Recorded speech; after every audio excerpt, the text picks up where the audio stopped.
Hello,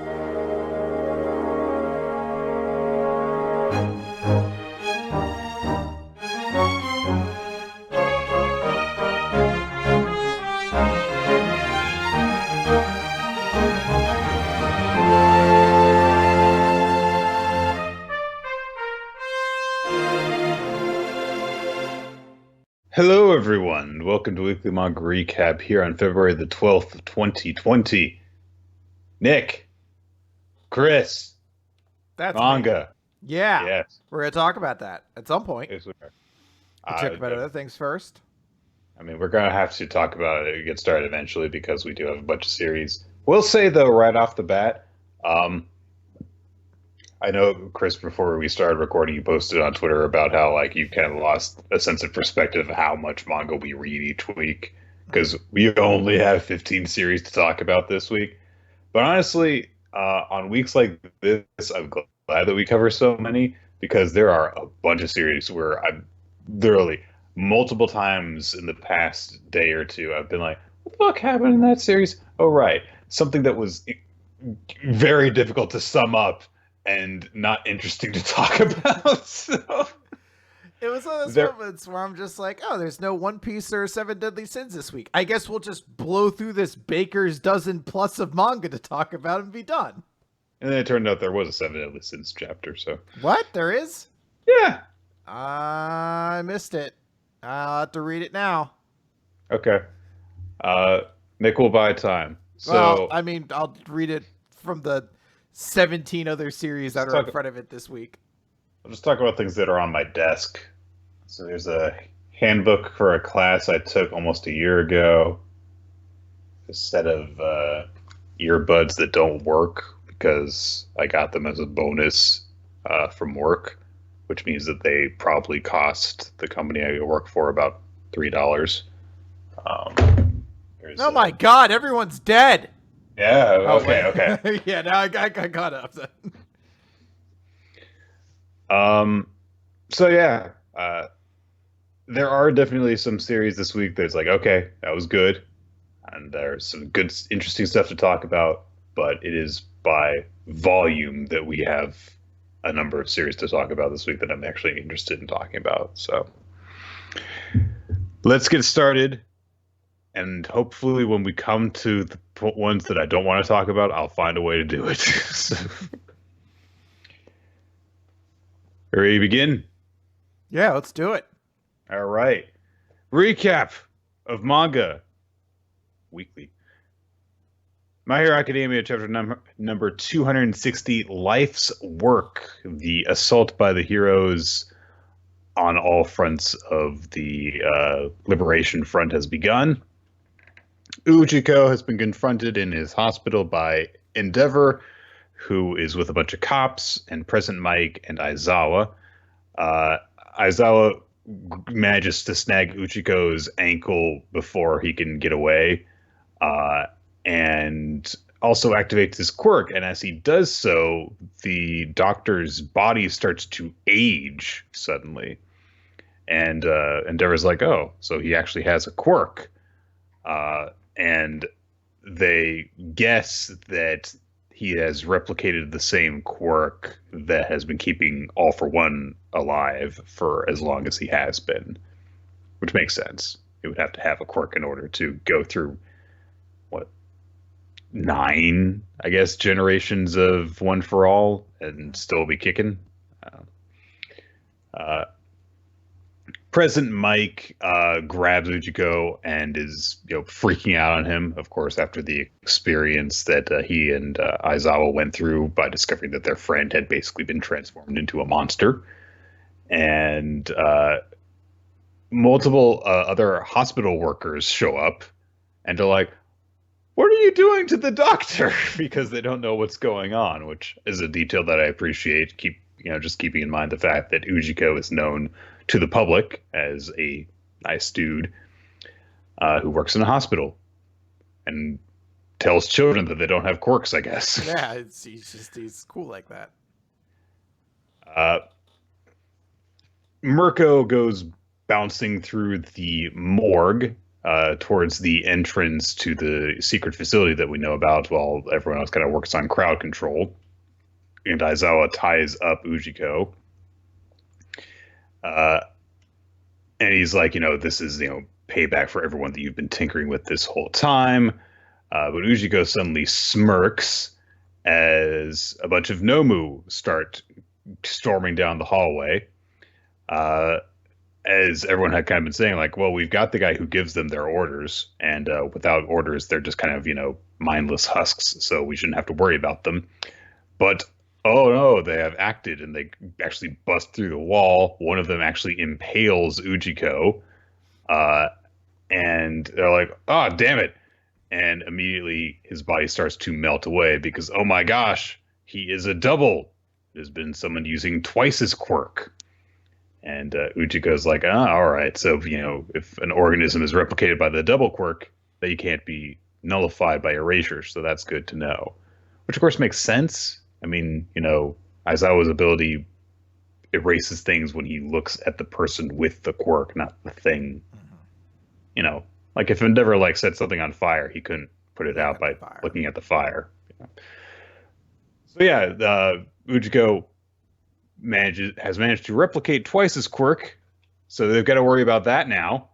That's nice. Ujiko goes on a kind of a long rant to himself because the real one is actually within the facility that he's got all of his experiments and stuff in.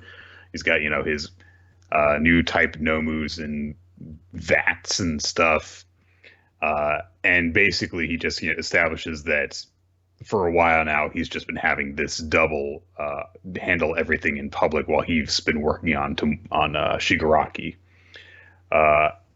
He refers to the heroes as meddlesome. I would have gotten away with experimenting on humans and monsters if not for you meddling superheroes.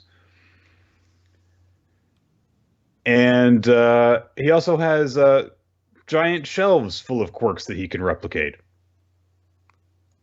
Okay. This guy's not scary at all.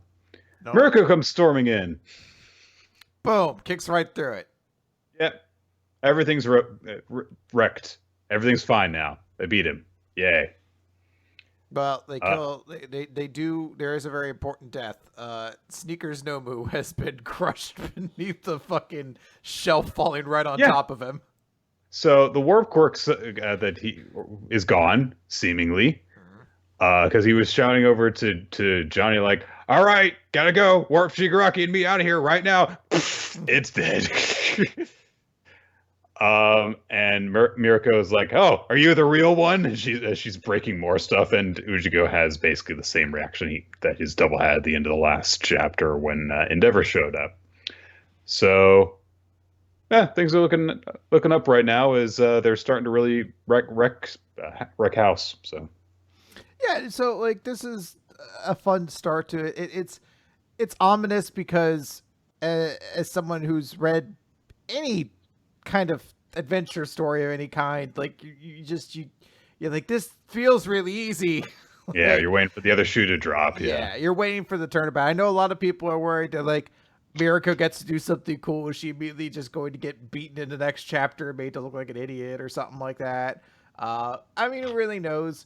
I do think it was funny that we got last chapter, the doctor walking through, and then fucking Endeavor be like, "Hey, what's up?" Ah! And then this chapter, he gets his moment of just "Oh no, damn you heroes! Time for me to make my escape." Ah! Well, he also has the moment of terror too, where he's like, "Oh no, heroes, have mercy!" It just closes in on this dark mouth like a sinister smile, and it cuts. It's like, "No, no, no, I'm still in control. I've got this laboratory full of things, and perhaps you've inconvenienced me, but there's better." Oh no, not again!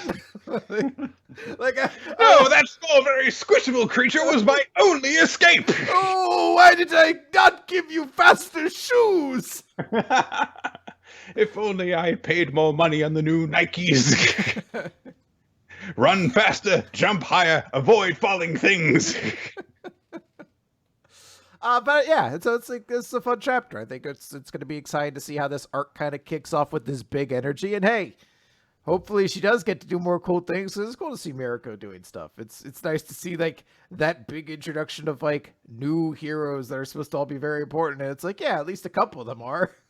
I'm hopping mad. Yeah.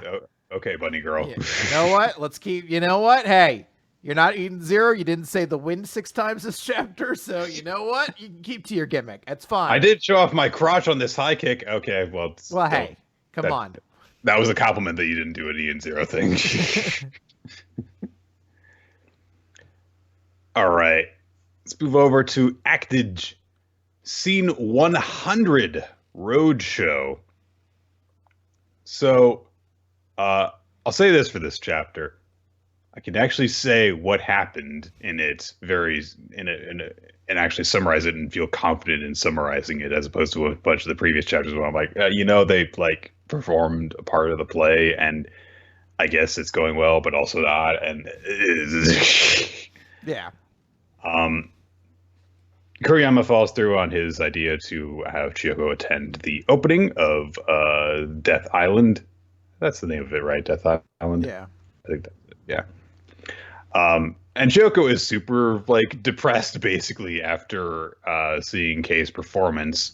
And she's like, I've been going through my career this time, just, putting on this facade, going by the name Angel. I don't know exactly what you've done in order to get Arisa and the director on board, but it's too late at this point. A fake flower can't compete with a real one. And it's not Kuriyama, it's the freaking theater actor guy, but Araya. She says his name right there. He's like, wow, you're kind of emo right now.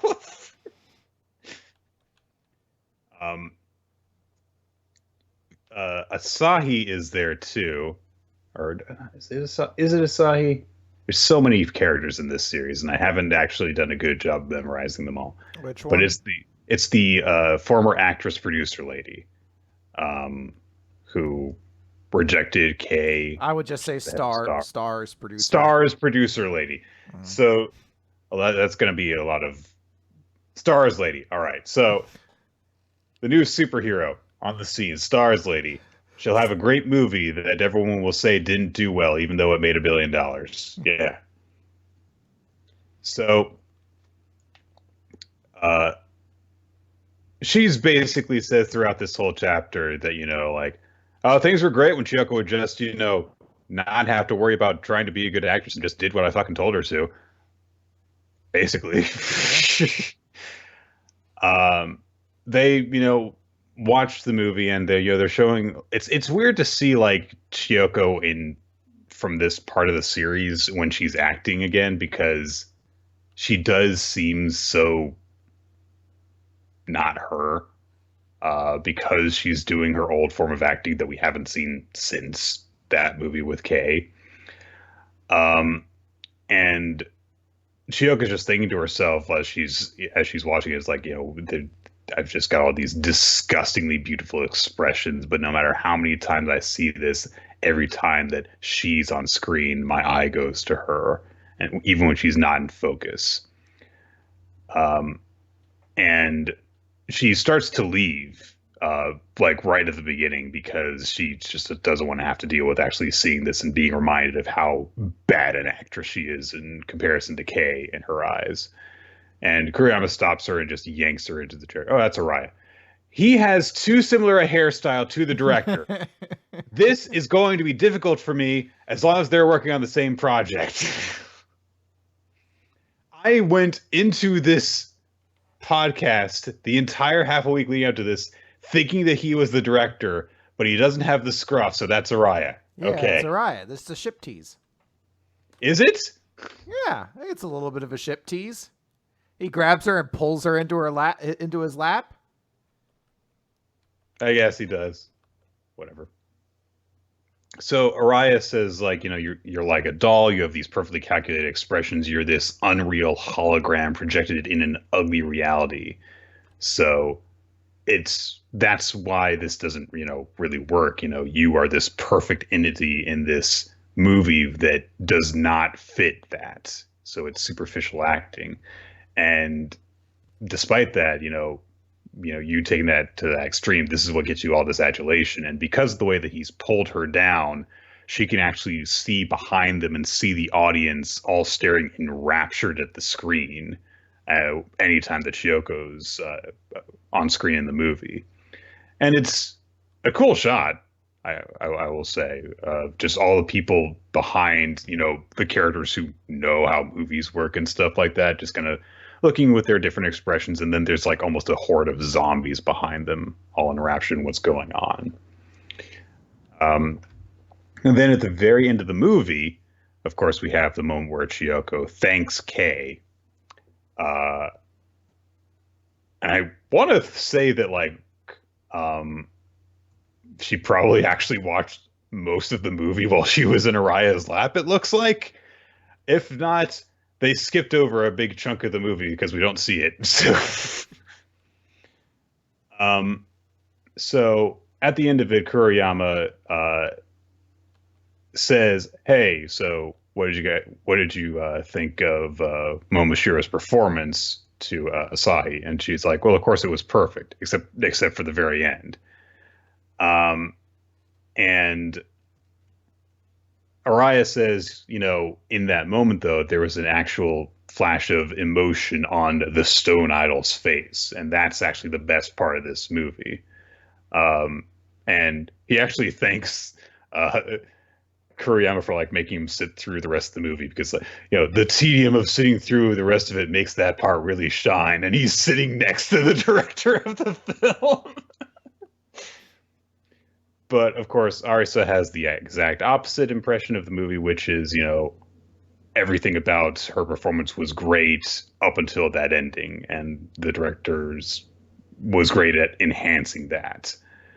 But then it all falls apart at the end because that perfect image falls apart. And she says, "This is where Kei Yonagi's rise began." And Kuriyama says, "Oh yeah, but, it was a hit. There were all these things working against it. There were fans of the original comic who hated it. Script got compromised because of the agency. The cinematography is inferior. The characters don't perform consistently. The director's right there again." Just like, but he says it sold well, and why did it sell? And Arisa says, "Well, because of Chiyoko's performance, obviously." And she says, "In that moment where you acted genuinely, you outshine Kei Yonagi, but so what? If you just keep going down that road, fans will tire of you." And so Chiyoko was left to think about this for a bit. And then Kuriyama says, at the exact same time as her, what if we could intentionally create that moment? And this basically, Kuriyama reveals, has kind of been his plan the whole time and why he had them sit through this movie. And Chiyoko has come to this revelation in seeing what he has seen. And he explains, this is why I called in the director Tezuka. This is why I called in the producer, because, these are the two experts when it comes to Chiyoko. He says, to crush the competition, we have ample time and talent, and it's going to mean pulling an all-nighter, but the rest is up to you. So I found this chapter to be much more interesting than some of the recent ones that we've gotten. I wish that we had gotten this chapter right when we caught up with Actage, and because it feels like there's more to actually take in and think about, and it's not in media res. We're not jumping in the middle of stuff that's been going on for a while. But it feels like this is, what it should be, like a turning point. And I like this approach that the characters have of, it's not going to be a win by default because of, Kei's performance falling apart at the end. This is going to be, we are going to demonstrate that you are a better actress. So I do appreciate that we're committing to the idea of actually kind of making Chiyoko almost a secondary lead in this series and giving her some development. So that is much appreciated. All right. Let's move on then to Spy Family, Mission 21. So through what was his name again? Henry Caniger.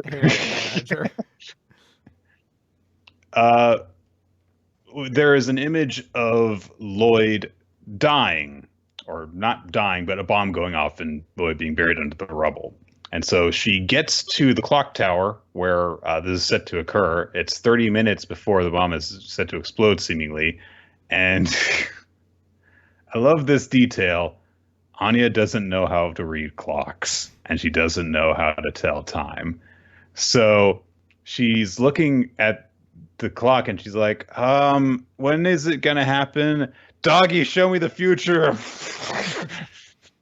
And he doesn't turn it on like a switch, amazingly enough. So she's like, I am not a little toy creature to be done tricks at your beck and whim.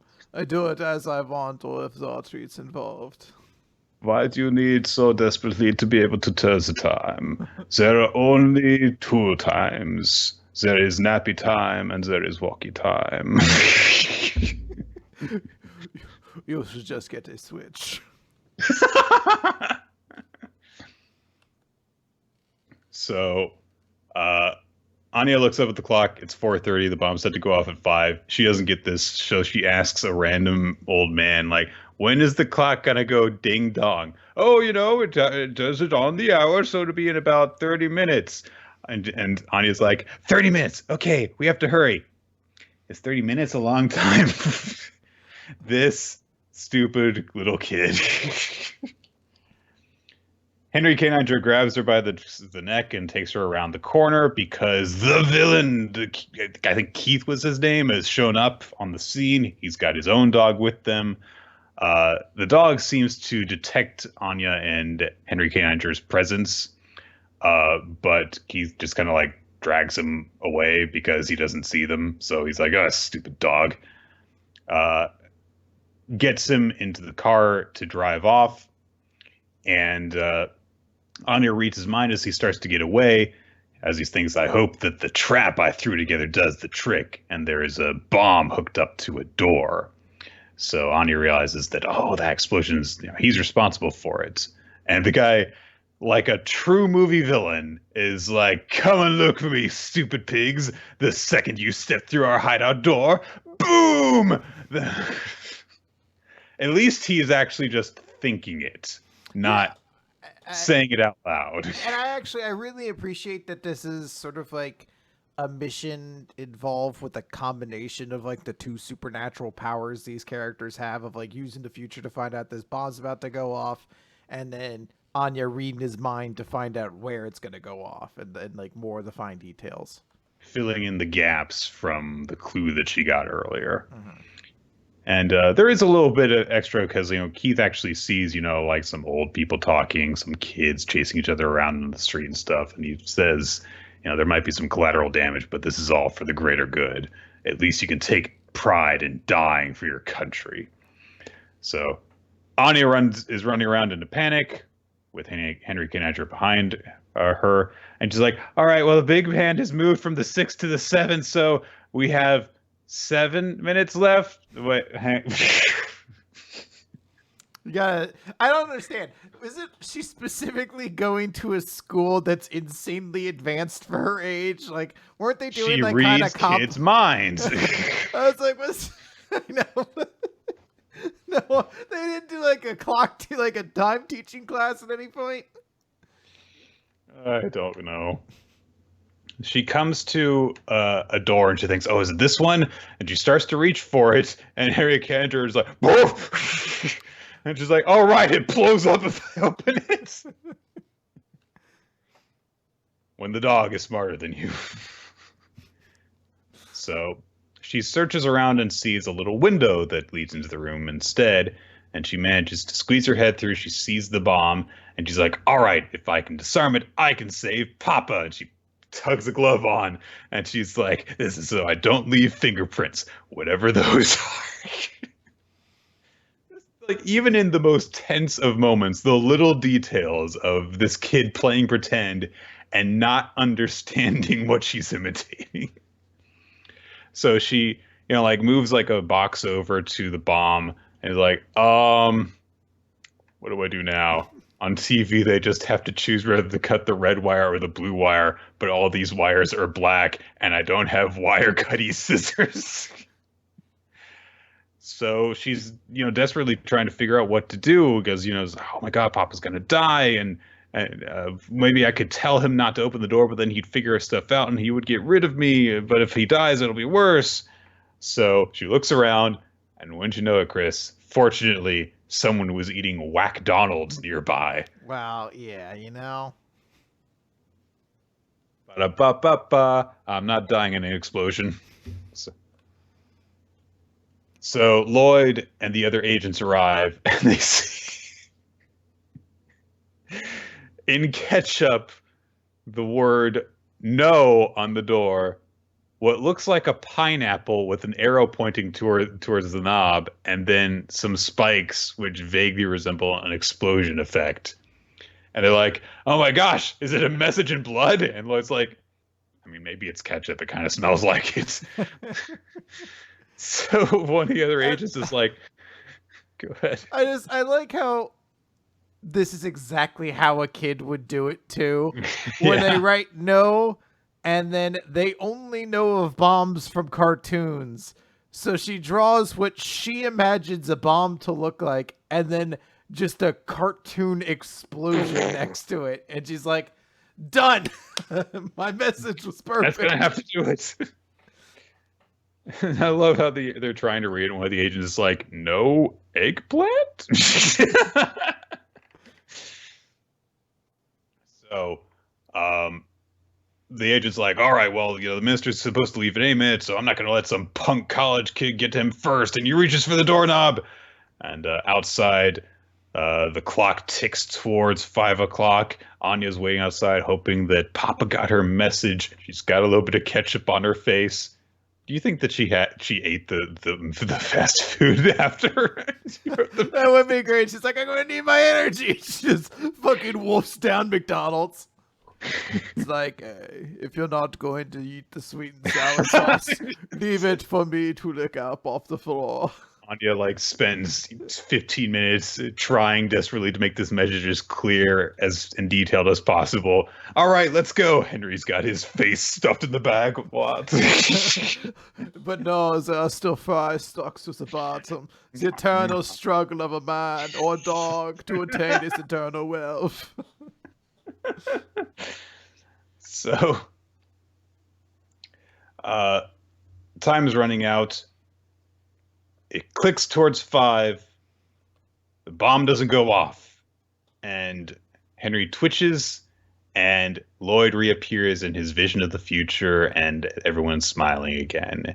And Anya's like, "Papa's back, then that means we did it." And Henry's like, "You'll have some ketchup on your cheek. Wes not, wants not." Perhaps the most delicious treat is little girl. Okay. All right, you can lead my thoughts. I mean, woof woof, woof woof. Bark, bark. Definitely not planning to eat you should you die unexpectedly. So we see that at the moment that the other agent was reaching towards the door, Lloyd stopped him and just said, this feels wrong. This could be a warning, so I want to be sure. And he sticks his head through the same window that Anya climbed through before as a mirror so that he can look around the edge. And he's like, "There's a trap. It looks like it's wired to explode when the door opens." And the agent's like, "That's not an eggplant. It's a bomb. This wasn't telling us not to hump the door, but not to open it or to blow up." I thought I was supposed to fuck the keyhole. Well, now that I'm already here, would someone like to help me grease my penis out of this door? So Lloyd's like, "All right, state security is here, so let's clear out of here. Let them handle it. We'll leave them a better written message so that they don't blow up this place. We'll have to, I guess, give up on finding Keith." But then he says, "No, let's go to where Mr. Brandt is staying. Now that Keith's plans are in tatters, he might attempt a direct attack." And sure enough, we cut over to Minister Brandt, who is this very sour-looking old guy. And because, he gets this, words like, "A contingent for the 4 ministries waiting to escort you there." Just like, we actually see that Yor's brother is one of the people from the ministry there to escort him. And so the minister walks outside, And Yor's brother says, "Hey, step into the car. We'll escort you." And the minister looks around, and he's like, "I'll drive myself. Everyone go home." And it's quite a shock for a couple of pages until you realize what's going on, because Keith sees what's happening, starts to follow the minister, using the dog with him to track him, which is odd because he's in a car, but whatever. It's a super dog, remember? The dog tells him, like, turn left here! Straight! What do you think about macadamia nuts and cookies? Too many, not enough! He's just, it's just Cookie Monster waves. All right!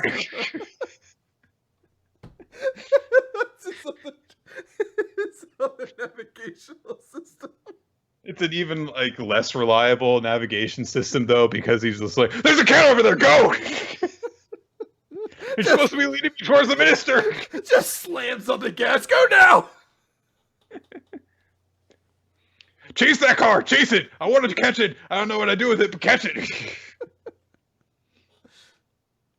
So, the minister is thinking to himself, so the dog is tracking me as expected. Suddenly we go over to the real minister, who's in his fucking tidy whities, chewing out Lloyd's handler, who we find out is named Sylvia. And she says, "One of your guys just showed up and basically mugged me." We just see this little scene of Lloyd putting his hand on the minister's shoulder. He's like, "I need your clothes." And presumably he was just like, "I need your clothes. Thanks. Bye." So, of course, it's Lloyd in disguise as the minister, leading Keith around, having him chase him. And he's just leading him in a circle around the block. And Keith's just like, "Well, this is weird, but that's fine. You can't get away from me." But, of course, he's just leading him in a circle so that the other agents can spot him. And there's a really cool little shot where the other agent from before, who was like, "Oh, that's an eggplant. I guess I should jump the door." He pulls up with another agent in a car, just fucking sticks his gun out through the window, and it's a cool shot because you get this like sense of perspective because the gun barrel is coming out of the frame and stuff. Keith manages to react in time and actually force the other car off the road. Mustache agent's still alive though; he's fine. He keeps chasing who he thinks is the minister. But he's abandoned the car. He's like, "Oh, where'd he go? Oh, he's running down the alley. Ha, you fool. What kind of moron tries to escape on foot? Sick him!" And he sends the dog out, and he's like, "All right, yes, he's carrying a bomb. And the second he sinks his teeth into you, I'll set off the bomb." The minister tries to shoot the dog, but it dodges around. It's going serpentine. He can't get away. So he turns to run, and Keith thinks, "There's no escaping from a trained dog, you moron." And Lloyd does parkour. Just it goes up to the top wall. I'm pretty sure this same scene was at the start of Civil War II with Captain America. We're just He just jumped through like 6 things. The dog keeps on chasing after the fake minister, bouncing off the walls. But Lloyd removes the mask, takes off his disguise, and he just says, "I'm sorry for this. You dogs never asked to be dragged into our stupid human conflicts. Now let's end this." And he shoots the gun as the dog is leaping through the air, and that's where the chapter ends. Nothing bad better happen to that goddamn dog, Nick! He better have just shut off its bomb and then gave it some good belly pats. So it's all good afterwards. He comes by to check it out, and Lloyd's like making you do tricks. He's like, "Who's a good boy? Who gave you raspberries?" Keith's like, "Well, I guess I'll have to blow up the bomb." Wait a minute, it's down here at my feet. Oh no! Oh, and Why did I see that? And I stepped in dog poop before I hit the button. I think this was an exciting chapter. Really fun chapter. Some cute comedy from Anya at the start.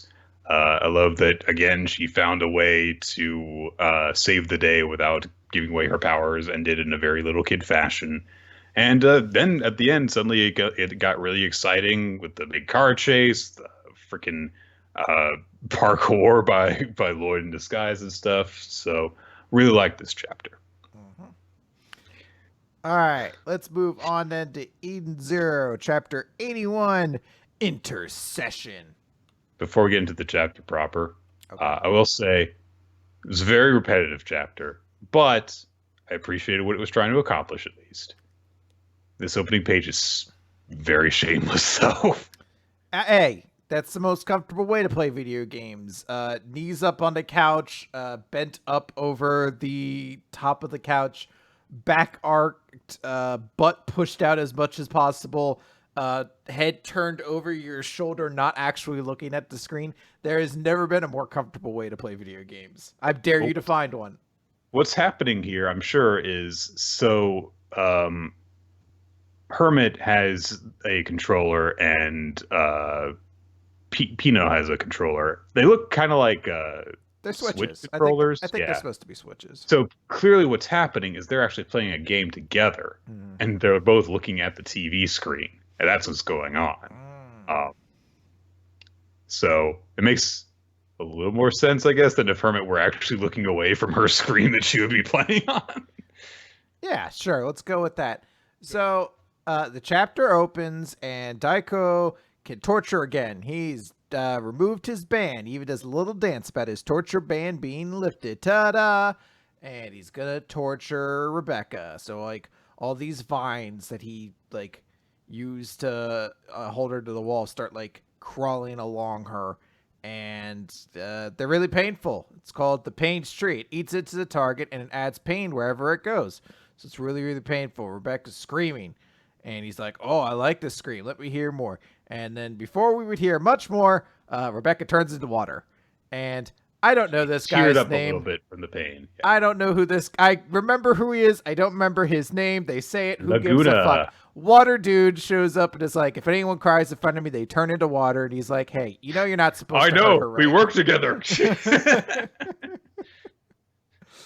And he's like, hey, you ruined all my fun. He's like, yeah, well, that woman belongs to the boss, so don't blame me when you get in trouble. So you know how scary he could be. He's like, oh, well, why don't we just keep it between us then? And when we cut away, the fight between Sylph and Kaguya is going on. And as mentioned, Kaguya uses a stripper pole to help set up some of her combat attacks. I guess... It's not as gratuitous as it could have been. But no, she does still do it for seemingly no reason. Well, so here's the interesting thing about this. The implication would almost be that at some point in Valkyrie's teaching to Hermit, or to Kaguya, she was like, well, we need to teach you about stripper pole, like how to pole dance, basically. Because she's doing it correctly. In case you find yourself in a club and you need... And although not being prompted to, you still decide to take it upon yourself to blend into the environment to use the pole as a method of combat. You know, here's how to do it. Here's how to do a front hook and a back hook. Now, I want to say before we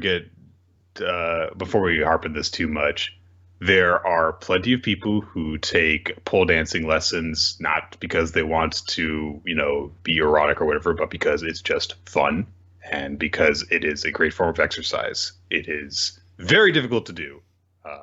So I know the people who take pole dance classes for many reasons. That said, Homura doesn't seem like the person who would. That's just what's so weird about this, honestly. So also it's... Am I calling her Kaguya? Is that even you her were name? calling her? It's Homura. Yeah, I don't know why I got Kaguya in there. Because she looks like Kagura from Fairy Tail. So okay, well, there you go. Who also used swords. So okay, so Homura then. Homura does some attacks, but it doesn't work because Sylph's like, yeah, I can, just suck things up with my wind. It's kind of broken, and in fact, I don't know why I haven't really kind of been doing it the entire time. So I needed to take off your clothes first. Yeah. So Homura just gets sucked into the wind. And, it's very anticlimactic. Well, it's weird. Well, here's the thing. Everyone looks like they're in their worst possible position at the end of this chapter. It's very possible there may have been something Homura did prior to getting sucked up that's actually going to be her turnabout or something like that, or someone will intervene and change things out. Everyone looks like they're at their worst. We cut over to God, I can't remember his name, Sabiz or whatever his name is, the old bartender guy who's taking care of Wise, and then Fire Guy shows up. We didn't forget about him. He's here now, and he's like, hey, I want that guy. I'm gonna take him. And Sabiz is like, no, please don't kill him. And he's like, yeah, well, I got a little hot-headed back there, but I ain't killing anybody. And I want him to, like, I don't know who he'd nudge. I guess just the panel next to him, like, you get it? Hot-headed? All of us element guys kind of got to reference what we are, you know? Hot-headed? Yeah, you're going to get it later. On the drive home, you're going to remember that. And you're going to think it's so hilarious. He's like, you're going to be burning up with laughter. Ha! Did it again. I'm the best. And then he shoots him in the head. He does pull out a gun. Sabiz does beg for his worthless life. And then we see a gigantic bang effect, sound effect. And we cut over to Shiki and Jin in the middle of their fight. And in one of the weirdest scenes, maybe of manga in recent memory. Well, I shouldn't say that. Samurai 8's had some pretty fucking bonkers moments. Shiki's just on the ground and then gets up and just goes, ah, and transforms.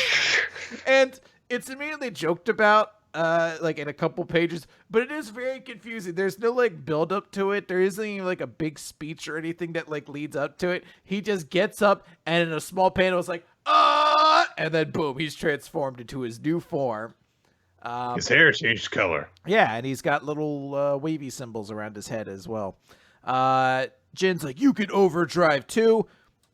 And they do a big attack. But then Draken Joe shows up and he just slaps the two of them to the ground. And he says, that's enough. I thought I told you not to kill him, Jin. And he's like, this is the problem with the ex-mercenaries, you know? And he just kind of explains, he's like, by the way, what you guys are doing is not overdrive, which I guess is sort of our Super Saiyan kind of transformation mechanic of this series. He says, real. You think that's the new Super Saiyan form? All you're doing is adding all that useless muscle mass. Yeah. He says, real overdrive happens when you push your ether past its critical point, causing a change in the ether that makes up your body. And Draken Joe seemingly does it right there.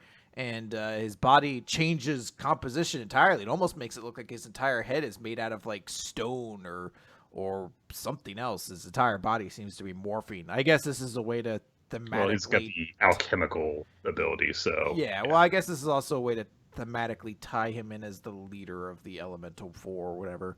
Right, good point, yeah. And then Shiki's like, where's Rebecca? And he's like, you don't need to know that. The woman belongs to me. And that's the chapter. So everyone's kind of in a shitty position. Rebecca's been turned to water again and is still a captive. Homura has been sucked into the wind seemingly, and probably for good. Weiss is on death's door, and Sabitza's just been shot in the head, presumably, and Shiki just got slapped down by Draken Joe, so who knows? Like I said, I appreciate what this chapter was trying to do. There are some individual moments here and there where are just like, well, that was weird. Especially like, honestly, like the Homura thing was like, all right, whatever. But the part that really got me was like, oh, and Laguna's here. I thought they beat him. Well, they did. I guess Weiss only knocked him out. He could have gotten back up, sure. Yeah, I mean, I guess you could easily just say he would have gotten up and came back. I mean, who knows? This, to me, almost felt like a moment of trying to redeem a member of the Element Four, and it seems maybe a little on the nose that, once again, it looks like it's going to be potentially the water member of the Elemental Four who maybe gets redeemed, although... I wouldn't be shocked if it ends up being Sylph just because it's Hero and he wants to draw girls. So, wind. God, it'll kill me, but maybe it happens. I'm excited for the next chapter a lot more because I'm curious to see how these characters are going to get out of this. Or the next chapter is like, game over, start again, you lost. Replan mission. Yeah, it's like you got to the end of Until Dawn where everybody dies somehow. So I guess Wow, you want you to play failed a again? lot of QuickTime events. How did you fall off the gondola at the start of the game? There's not even a QuickTime event there. Literally, like, you didn't have to hit a button prompt just because your character was pointing a gun at one of your other characters. I will say the only thing that maybe has me, I mean, the thing it feels like should be pulled out as like the major detail of this is this whole overdrive thing, which, I mean, it's weird. Eden Zero moves at such a crazy fast pace that it shouldn't be that unthinkable. But again, we're not even like we're just over 80 chapters into the series. We're already getting our big transformation mechanic already. So it's one of those things where you're like, all right, I guess let's fucking go full hog goddamn while into this one. So, and I also think this is the start of the setup for Jin turning good, which I'm kind of hoping there's more to it than just Draken Joe's like, you are unreliable, so thus I will kill you and you will turn good as a result.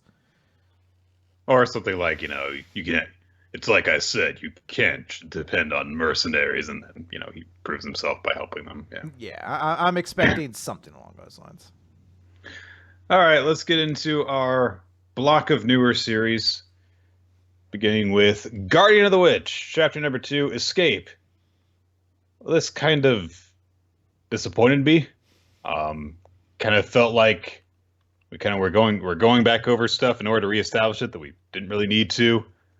The only thing that really comes out of the first half of this chapter, I would say, that's not just reestablishing already established points, is just kind of building more on the relationship between Nata and the other two characters. Bring more into focus the fact that, yeah, she was just kind of like there in the first chapter, and it seems like she's going to be one of the main three characters because she's going along with Fafnir and her name's weird. Mufasa? Witch girl. Manasfa. Manafsa. I know it's like something M something FASA or something like that. Yeah. So basically, she doesn't trust Fafnir. She really wants to look out for Manasfa's safety. And she explains that, she's what Manasfa's been doing through her whole life. And she says that if she had to perish, at least she could do so while engraving her name into Burn's history as an honorable wish. That was my hope. But now, thanks to you, we're going to be killed as traitors to the state. And Fafnir's like, you don't know that we're going to die. And she's like, yes, I do. I'm a realist, and I'm very negative. Manasa, interrupts this, and she establishes that although she would prefer to die while still a human, as opposed to transforming more and more into a demonic creature and then being killed, that she would prefer to live. So she wants to try and do that, even if she ends up being a hideous thing. She wants to try and live as much as she can. And she says that, yeah, I'm gonna be the last witch in the whole world, and how can I honor the lives of all the witches who came before me if I don't show guts? So Nata is like, all right, well, I do think that there is one possible way that we could turn a witch back into a normal person, but we're gonna have to actually escape before we bother going over that. And then the rest of the chapter is them just making a break for the wall that surrounds the castle town. Some archers try and shoot them down with arrows, but Fafnir just with his sword and scabbard. And then their way of getting out of the city is pretty ridiculous. He ties a rope between his sword and his scabbard. He throws the scabbard really hard. It somehow hooks onto a bell on the top of the wall, carries it off of its hook, knocks it over the end of the wall. They all grab hold of him and his sword, and the bell with the rope attached to it pulls them all the way up into the air and launches them into the sky and over the wall. And I guess they land safely, I guess. Yeah, hey, you know what? You get that far in, you're not going to really worry about the landing so much. There's a bit where they talk about that where Fafnir's like, well, I can stick my sword in the wall so the rope makes a lifeline for us. We don't really see that happen, but whatever. They escape, and now they're all wanted. So that's about it. So I'll say this for the chapter. I think actually that escape sequence is super cool. Like it's very ridiculous, but I feel like that's very necessary. Like that gives the series like a tone of adventure and like largeness that it kind of needs, because it is a very visual moment of them flying in the air overlooking this wall to the vast beyond in front of them. They've got everything kind of fading into the horizon beyond, seeing that there's this whole world out there for them to go through. It honestly almost just feels like this should be a video game that had a cutscene like this. And we could have skipped the manga entirely, because this is a moment that's so cool, but I'm still just not sure like how long of a series is going to be. Like, this is such a cool moment, you know? Like, if this was the start of a Tales game, I'd be like, yeah, this makes perfect sense. This is how Tales games start. It does also make me realize that we don't really have an idea of what the hell they're going to be actually, like, doing. They have a goal, and it seems like it will take them a while to achieve it. But it's one of those things where it's like, all right, well, what are you going to do in between? Because all we really know is that there are dangerous monsters out here. So they could fight them, I guess, but I don't know. Yeah, I would assume that the next chapter is going to be the one where we kind of have to maybe see another witch and kind of start moving towards that. If this series wants to really have like a leg up of surviving, like I feel like we kind of need to get into what the core of the series is going to be, but who knows? Yeah. So, I guess we'll see. Yep. Let's move on. Go ahead. No, I was just going to say, let's talk about the best chapter of the week. Let's talk about Mashle, Chapter 3. Mash Vanded and the Deadly Doll. Oh, that's a nice little alliteration, yeah. So, Mashle has defeated the labyrinth by walking through it, literally. So a bunch of the other students are like, fuck you! Basically. And I love, they're all like, go home! Go home! And he's like, I wish I could. I really wish I could. I want to go home and play my DS. I love it. It's like them just be like, you can't punch. It's not amazing. You can punch your way through. And he's like, oh, that's fair. And he's like, make a good point. Never get lost until you get to the end. Like, I can't really deny that. Hey, wait, is it really more of a labyrinth? It's like, well, that's kind of just pedantic. That's not really the point of it. I mean, come on, guys, let's get on track here. You're supposed to be insulting me for cheating. I feel like that like single panel of conversation is a great example of how the internet works too. Where you get like two people trying to have a reasonable point, and then one person who's like, hold on a moment, is it really a maze or a labyrinth? Actually, that looks more like a plateau. And the girl whose name I've forgotten already. Is it like I will name or something? No, lemon. Lemon. It's a fruit. Yes. We'll figure it out. But because I'm sure she's sticking around. She speaks up on Mash's behalf by saying that she had been instructed by Professor Lucci to prevent him from reaching the goal. She said that, and she says, like, look, my family's poor and I was desperate to get into this school for their sake, but that boy actually saved me. And not only that, he told me he'd marry me, which is a detail that kind of comes out of nowhere. And actually, I didn't say that. I love the flashback. Wait, support me? You mean like, sure, I'd be the only an emotional burden to me. He's like, well, I don't think you'd be a physical burden. So she just adds like sort of like the fucking words to it, and she's like, oh, he's proposing to me. And she's like, don't be bashful. I know how you feel, and it's such a relief. And Matt's like, is it? Because I didn't say that. So Professor Lucci's like, so I set him up for failure. What about it? This is my exam. Who says I can't fail a student? Hang on, let me try and do a Professor Crowler from Yu-Gi-Oh! GX dub. This is my exam. Who says I can't fail students I don't like? You two positively reek of commoner, you slifer slackers. You don't deserve to be here. This is the prestigious academy for the elite. We don't cheeky brats or paupers. I just spat all over my laptop. Good job.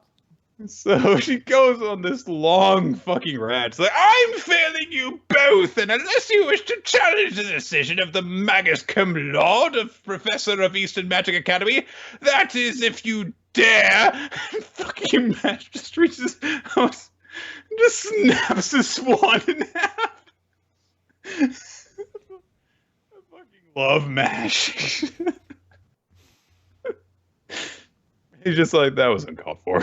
And of course, everyone reacts really quick, extremely to this. And so Lucci still is like, well, I don't have to listen to the likes of you, when suddenly someone interrupts. Silenche, which is Spanish for quiet your mouths. Headmaster Wahlberg. Say hi to your mother for me. That's his name. Fuck yeah, it is. When I wait to the end, this goddamn series is staying in the recap. Oh man, even if we only get 15 chapters of this series, Chris. Look, it's been a long time since we left Whole Cake Island arc, okay? Or Totland. So, the headmaster announces that he'll be in charge of the examination from this point forward, and Lucci starts to object, and Wahlberg says, I wish to see you in my office after this. Gotta see you in my office. Mash is called to be the first interview, and he is suddenly teleported into this dark room where Wahlberg is standing at a pedestal. There are other wizards seemingly overlooking the proceedings. So Wahlberg begins the interview. He says, first, I asked to wish why you chose our school. And Mash just says, like, well, so I can, live in peace and, hang out and watch cartoons. Look, I just want to. Can I go home? Like, you asshole wizards won't let me go home. I just want to go home. Poor boy.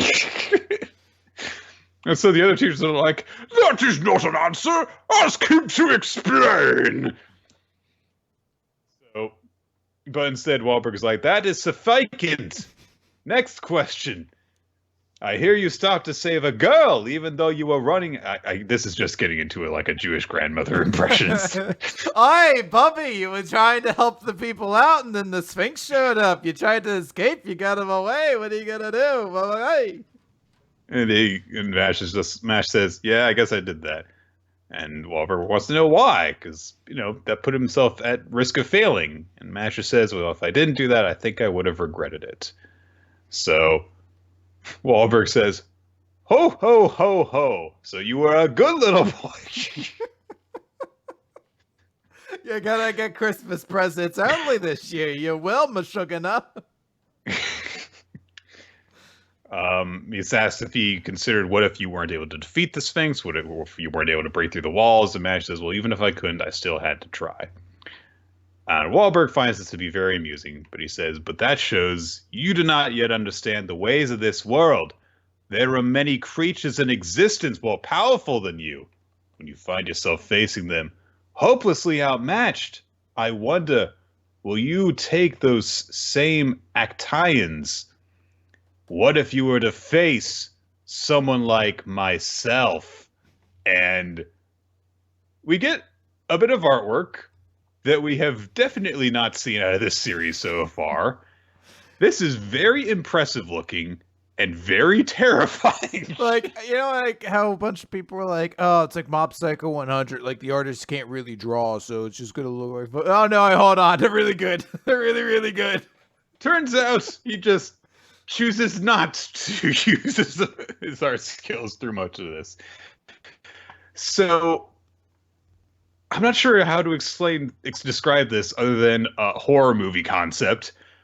There is a shadowy figure with many mouths with a torture device thing with a crank that will drive some sort of a drill into the head of a voodoo doll. And Wahlberg explains that this spell transfers the soul of the target's most cherished person into this doll. It is an ancient spell, and in this whole country, only I am able to cast it. And outside, Mash's father, grandpa, whatever, suddenly kind of like slumps over. And so apparently, he actually has transferred his fucking soul into this doll. So he says, but that's not all it does. If I were to plant this knife in the doll, that soul would never return. And Mash tries to punch the drill, and it doesn't work. So, but Wahlberg explains, like, I am immensely more powerful than you. No. You would say, I am immensely more powerful than you. Like, I will slowly stab that doll with the knife. And in your current state, you cannot stop me. What will you do when faced with this? And Mash just puts his hands under the drill. Ow, ow, ow, ow, ow, ow, ow, ow, ow, ow. And Mash just says, I'm sure you can't keep this huge thing going forever, so all I need to do is outlast you. And Wahlberg delivers a speech, which is just along the lines of, power can be used for good or for evil, and one of the principles of our academy is to foster the talents of first-rate mages, and so we grant great power to them, which is why I like to put emphasis on a certain principle: protect the weak, regulate the strong. Noblesse oblige! Which I think is actually a more accurate pronunciation than you might suspect. And from what I've observed, you embody those qualities. And the spell dissipates, and he apologized to Mash, saying that this was actually a test. He had no intention of causing him any harm. And Mash actually says, oh, you don't need to apologize, even though he's still bleeding from his hands. And Mash thinks of something. He says, regarding your question about what I'd do if I had to face you, my answer, Headmaster, is I'd knock the stuffing out of you with my fist. And Wahlberg's like,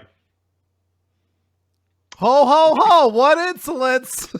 Oh, that's not him saying that. Oh, how dare you, boyman! Well, he does say ho, ho. He's like, ho, ho, ho. Ho, ho, ho, I am a Santa, Wahlberg. Ho, ho, ho! Say hi to your mother for me, kids! And he welcomes Mash into the Magic Academy. Look, jokes about Wahlberg aside, this was all just a cool chapter on its own merits too. Yeah. This early on, asking the question of, hey, Mash is this, superhumanly strong figure in this world of people who don't know how to deal with that. But still, what if he comes across something that he cannot defeat? And it shows that, well, even when he can't accomplish anything, he will do his best to protect those closest to him, and he will not back down. And he'll do it for good reasons, not for selfish reasons. And so that establishes him as a good character. We have our very Dumbledore-like figure. Mm-hmm. I mean, he looks like Dumbledore, like he does, to be overseeing this. And of course, it's going to take this kind of interference to get a non-magical person into a magical academy. Of course it is. Yeah. But it also establishes some more character dynamics as well between Mash and several other characters. This is a great chapter all around. So yeah, I immensely enjoy this. So for the people who listen to this podcast who might also listen to the D&D one I do called Dice Funk, I try to bring like a powerful shonen energy to most of the characters I play. And I don't think a lot of people read all that much shonen series outside of like Dragon Ball and things like that. So a large part of this season has been Austin trying to match like a shonen energy. And his interpretation is always these two characters need to punch each other to death. And I keep trying to not do that. Like I keep trying to be like, no, my character's like kind of done fighting. So I'd want to, like, these moments here where Mash is just grabbing onto the spear with his hands and just eating it with all that shit. In my mind, those are like really what kind of encapsulate these strong shonen protagonist moments, and I always just kind of admire.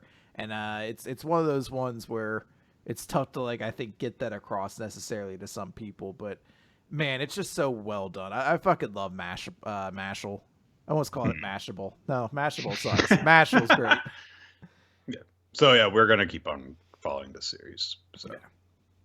It's given us it's been great in like 3 different ways in 3 different weeks. So now now for Mission Yozakura a sequence of series we wish we hadn't decided to follow all the way. Mission 23 Truths.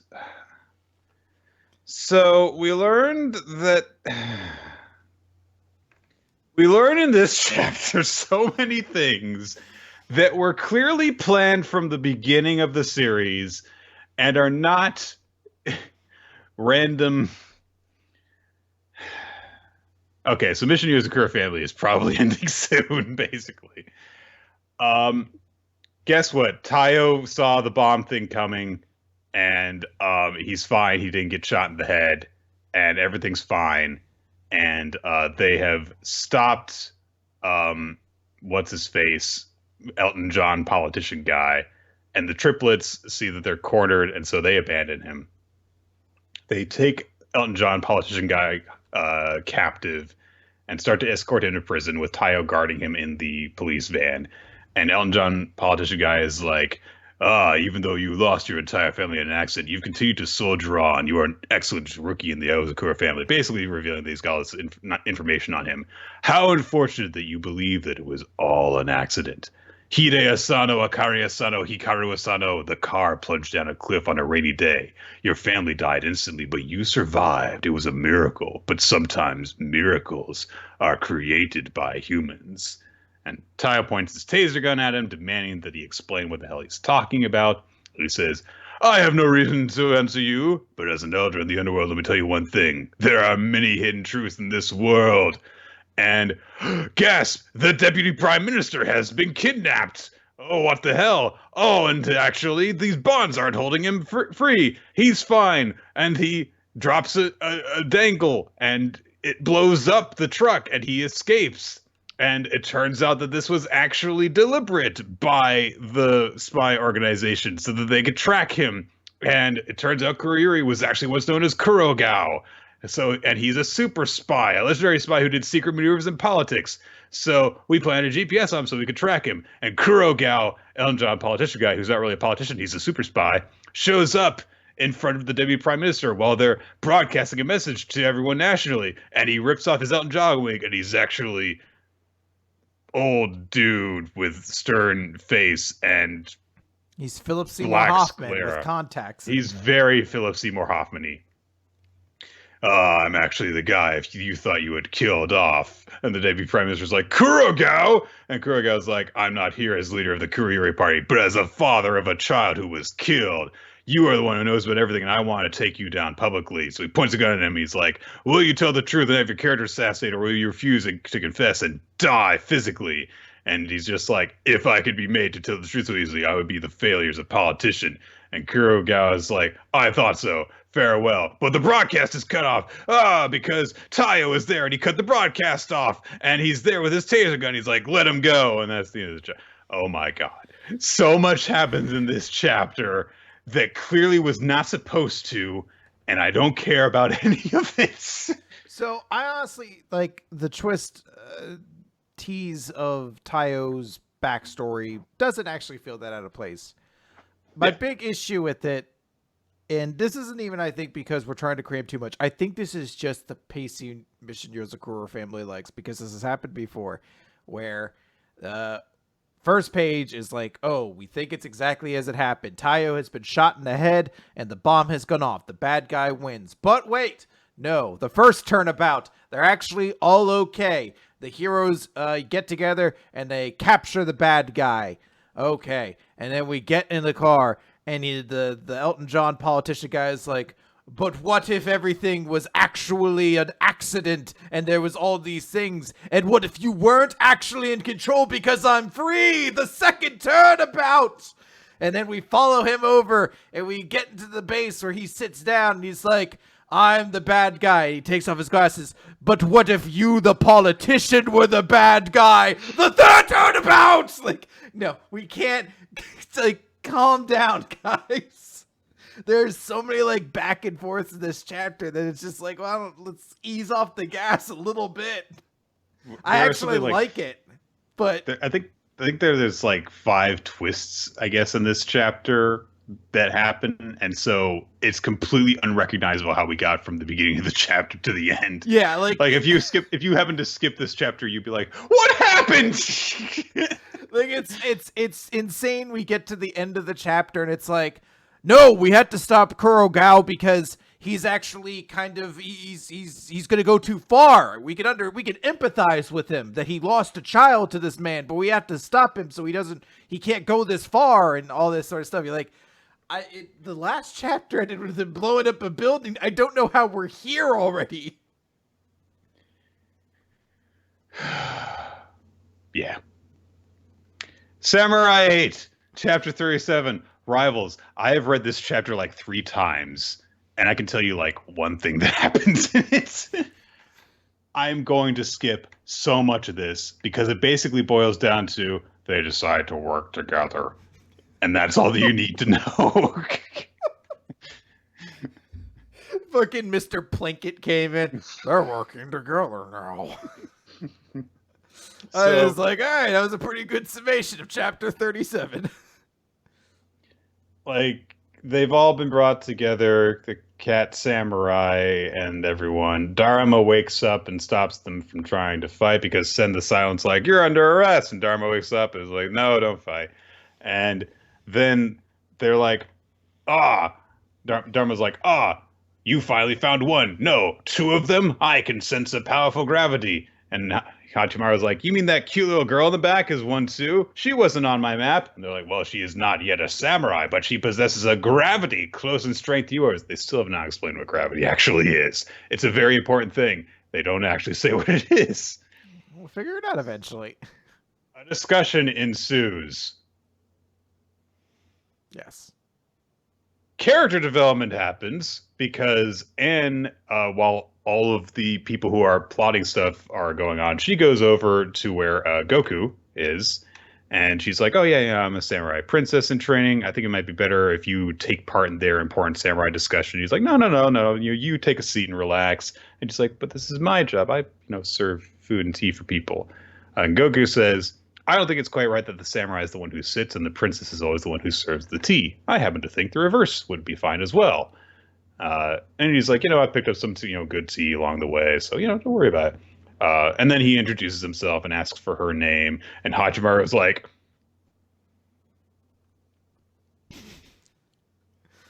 it's the worst. Just it was like, oh, can we take the most unadmirable, stupid trait that Naruto had and give it to fucking Hachimaru too? Like, please don't. Hey, well, in fairness to Hachimaru, I don't recall a point in this chapter where he disguised himself as Sasuke to try and steal a kiss from Anne. So True. That's a thing that happened, guys. Don't forget it. Naruto was a little shit when he was 12. Don't forget that. You can't mature if you're already a good person, basically. So Anne introduced herself, and she stutters a bit, as she is like to do, and that's an important moment, though, because Goku just kind of waits patiently for her to gather herself until she can say her name. And then he says, that's a very good name for a princess to have. And he says, I'm jealous of the samurai who has a thoughtful, caring princess like you, because I don't have a fated princess. And Anne thanks him for the compliment. And Hachimaru's just like, how dare he talk to her? Fuck off, Hachimaru. She's already your fated princess. You don't need to be jealous. But of course, it doesn't help that Sanda's right next to him, and he's like, I mean, I don't know anything about how this guy is as a samurai, but as a man, he's got you beat. Sanda's just like, shut up, Sanda. Fuck you. This is the most you versus the man she tells you not to worry about moments in this series so far.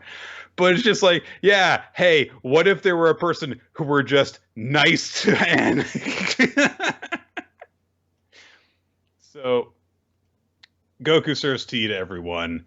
Hachimaru tries to big dick energy him, and it doesn't really work because Goku's just too nice a guy for it to have any impact on him. They agree to work together eventually. Dogface, Catface, whatever dude convinces Dharma to trust him by entrusting his samurai soul to him. And Dharma's like, well, okay, let's link heads in order to share information. What is this series? That's 100% accurate description of what happens, and I still don't understand why. Their back of their skulls just open and little cords come out, dunk dunk, and I don't. What's actually being transmitted? Like, do they not? Like, are they computers? I don't understand. So, anyway, they link up. They like see each other's real forms in the virtual world. And says like, oh, you know, Hanaichi and Goku seem to be good people. Ichigo's a real sweetheart. Hachimaru's like, well, I don't have a problem with the dog master. I'm not so sure about his apprentice. Anyway, Ata's going to go and harvest samurai souls. He cuts apart a few people who emerge, tells people to update him on the status of the Kakus, the clones.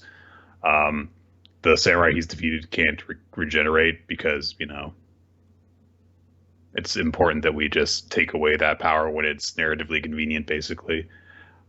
He's like, I'm collecting their samurai souls, and I'll be heading for Hachikaku after that. And that's the end of the chapter. So.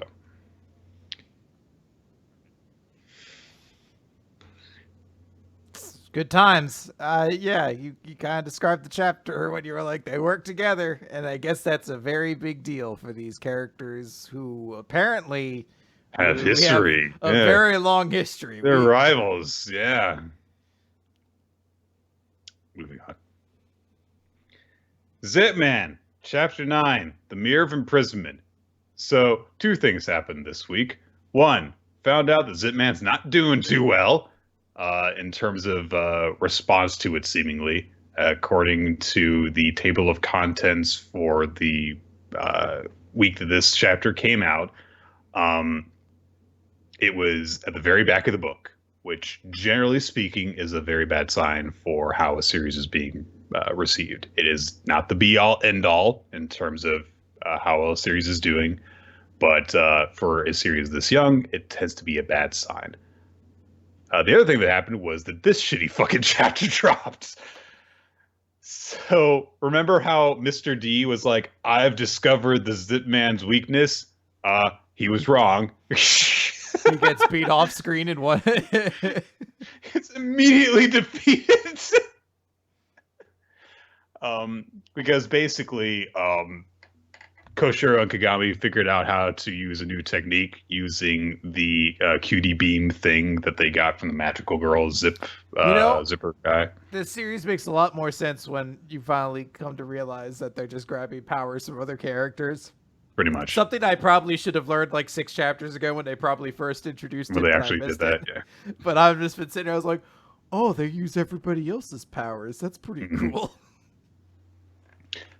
Yeah, he defeats Mr. D almost completely off screen because Mr. D is like, let us start this one-sided battle. And he just gets his wings chopped off. And that's the end of that.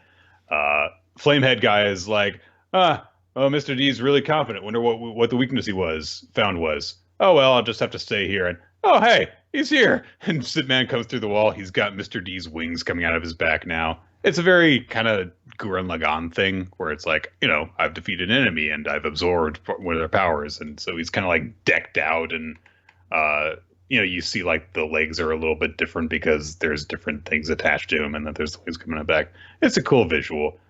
Um, and Flamehead guy's like, well, I thought it would take you more time, but yeah. And Kagami and Koshiro are like, enough with the jibber jabber. It demands that they give up China. Flamehead guy's like, oh no, please don't hurt me. Just kidding. I have the spark holder thing from Transformers. It looks exactly like the thing that contains like the all spark. And he's like, mirror of imprisonment, and it zaps Jackman, who falls to the ground. And Kagami's like, he's disabled the zipper. Other than that, I'm fine. What do you think, Koshiro? Koshiro, why are you not talking? Because Koshiro is disabled somehow by the mirror of imprisonment because, it imprisoned his soul. Gasp! And then he swings his sword and launches a big wave of fire at Jackman. And he's like, the one thing about these suits is heat. It increases defensive capability, but it has a problem with heat dissipation. So the suit will be fine, but the person inside, not so much. Ha ha ha! Gami gets up and he's in a new form. Mm-hmm. It's called quad fusion. He did it. Yeah. Yeah. And look, so I don't think Zipman is nearly as bad as many series we've read that kind of immediately fall to the back of the magazine, like in this sort of time frame. Like if you were to say like compare Zipman to Double Taiyao, whatever, Double Taisei, or Yumi Kamio Lets Out, or whatever, Lets Loose, or whatever, like Zipman I feel is far superior to them. I think this chapter is kind of bad, and maybe it's kind of bad because it feels really rushed because the series isn't doing particularly well. So we don't have time for this Mr. D, I've found your weakness fight. We've got to kind of move to the climax here. We got to create this tension that the other brother's been taken, and now it's just the one guy. So, I mean, I don't think the series is nearly as bad as maybe its position in the magazine is describing, because I certainly think it's better than a couple other series that are in there right now. It's I mean, the thing is, it's just not landing with people. Yeah. And that could change too. It's possible. I mean, the qualities that it has to it that are good are obvious because, I mean, the art is good. There are some cool things that are done in terms of the way that action scenes are laid out. There's, a unique gimmick to it in terms of the zipping as a cool aesthetic and stuff. I think the problem with the series is that it's overly reliant on doing action scenes. And I think it was badly timed to have this, Tower of Death arc kind of thing where, defeating a different enemy at each level and just, kind of doing a boss rush that way at a point where already the majority of chapters of the series were boss fights, fighting an enemy. There's been like one chapter dedicated to character development outside of, the stuff that we got in the first two chapters. And that's it. And we still don't really know what's going on in this series. And there's been no focus on why our heroes are doing what they're doing. We know what the actual goals are, which are to, find out what's going on so that they can find a way to get Koshiro back in his actual body and save him that way. But there's been no mention of doing that during these rushed sequences. And there's been nothing to actually push forward and to further establish the characters that we are familiar with. It's just been fight, fight, fight, fight. And of course, in a lot of shonen action series, you gotta have fights. That's the big selling point. But they need to involve characters that you care about in order to have any real impact. And it's just kind of been like, well, it looks cool. Yeah. So I think that it was it's been placing too much emphasis on doing the action and not enough on laying the foundation for why I should care about the action. So Yeah, I think you nailed it I there. am not confident in the series' ability to recover from the point that it is right now. But like you said, it's not as bad as some of the stuff that we've covered. No, So I hope it sticks around because I think this is a series that has potential. So that's really all I kind of want to say. we never learn. Let's talk about We Never Learn. Question 146. The ephemeral mermaid sprinkles into the Promised Pizza Bet Part 5. We have a cover page that I could best be described as Kirisu got done swimming in the pool and realized she lost her watch. So she's very late. So she has to teach a lesson, but she got the wrong room. So instead, she found her way into one of those glass table fetish shops, and she's just going to do her lesson from there anyway. To describe the scene we are looking at in front of me, because I don't know how else to do it otherwise. And she's got to sit down while she's conducting the lesson because her legs are so tired from having been swimming. Yes, exactly. And from the looks of things, she didn't actually have time to dry off properly either because she... Yeah, she was just swimming for so long. But hey, you know what? That's sometimes that's what happens. Sometimes that's how your day goes. We're still in the middle of this flashback as we visit Mizuki, who's playing at the park, and she sees Yuiga, and hey, Iruka's there, and she's immediately like, "Who are you? Who are you?" To my brother. Anyway, so I guess the strong brother feelings like surged in immediately once their dad died. Yeah, because like it established that like the reason that Mizuki had her brother complex was because Yuiga was trying to comfort her around this. So I guess that like probably what happened was because they did the whole big swing thing, saying like, you know, I'll look after you and stuff, and she was like, my big brother's awesome. But then they were both depressed because, you know, it kind of had an effect on their family. Yeah. You can't address so comedically. So Iruka's be like, see, now we're best friends now, so I can help you out. And I like that Mizuki's like, we're not friends. Stop petting me. And Iruka's like, hey, well, you know, how about tomorrow we go to school together? Mizuki's like, I don't want to go to school. She's like, oh, I don't mean your school. I mean my school. And they go to the swimming pool at their junior high. And she's like, hey, come on, I'll help to like teach you how to swim. And, you know, when life gets you down, exercise always helps. And Mizuki's like, for starters, playing around in the water is the last thing I'm in the mood for right now. And she, I guess, decides to because she sees Iruka and is like, oh no, she looks attractive right now. An enemy. The exact thing that happens is that Iruka comes out of the water and she's like dripping wet, and Yuiga gets embarrassed and averts his gaze. Yeah. And Mizuki's like, no, his hormones! So she runs in, she's like, Iruka's giving her like lessons. Like, hey, you've got great form there. She's like, you're my enemy, I won't let you in! And Iruka just keeps up with her the entire time and is doing better. She's like, hey, you know what? Tomorrow I'll come back and get you. And they continue to go and swim.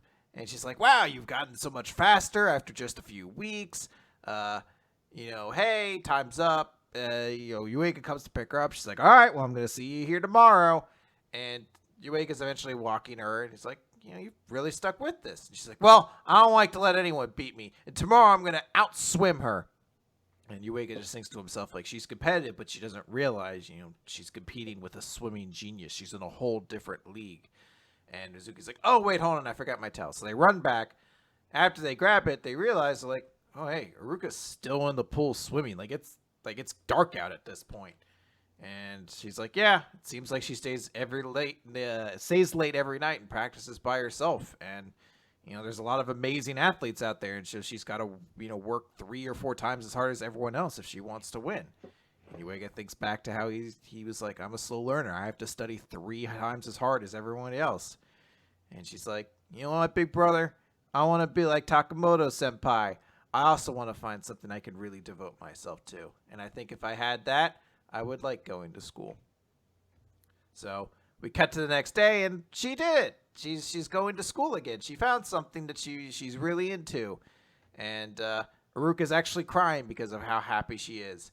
And Yuiga sees like a little newspaper article about how Haruka won another championship in their area. And he's like, you know what? I think I want to work harder too. And it's all because of you, so thank you. And he gives like a smile. And she's like, oh my god, is this legit? Like, I didn't even do anything. I just swam a bunch. And he's like, you know what? I have to repay you somehow. And she's like, oh, can I copy your notes then? So that's how we get to there. Yeah, that's how we got to like how they were in like chapter 3. So. Whew. All right, let's get to this part. Okay, so that was cute. And all this is positive in the end, but hang on. So strap yourselves in for a few pages, all right? Yuiga's still back in his dad's grave, kind of thinking all this through, and he's like, I still haven't figured this out, Dad. Like, in other words, I've always really respected Haruka. She's like the sun. She always gives me good energy. And then a voice calls out to Yuiga and is like, come on now. You could do better than that. And Yuiga's dad force ghosted himself into reality again. And he's like, you respect her. She's like the sun. You know what really matters, son? That feeling those words express. How did you feel when you heard she had a crush on someone else? And in that moment, and that one. And what about that time? As we have all these flashbacks to various different, very significant Haruka chapters. And he says, did you feel on some level that she was precious to you? And Yuiga is blushing. He's like, oh, the both of you are awkward at love. You keep taking the long route. But, on the other hand, you could reach a very special place that way. Isn't that right? And only people who can understand the struggles of others are those who have struggled themselves. And Yuiga is very flustered, and he's thinking about all these moments he shared with Haruka. And he repeats the question. Question 1, how do I feel about Haruka Takamoto? He says, Dad, of course I felt that way for sure. And he's crying, but he moved his umbrella, so you can't really tell if he's crying. But, question 2, what will make Haruka happiest? And Yuiga is saying, would I get in the way of her dreams? As we're reminded of the whole, going to Australia. Whatever the fucking other sister was who was like, no, it would be absolutely fatal to somebody's career. Oh, gotcha. So we cut over to the next day at the Haruka household. Well, I guess it's the Takamoto household. But Haruka's mom's like, uh-oh, it's raining really bad. So all the afternoon flights are getting canceled. We need to get you on a morning flight or you won't make it to the meet. So wait a minute. The already strict time limit just got even stricter. Mm-hmm. It seems like she's going to have to like leave immediately, basically. Yeah. So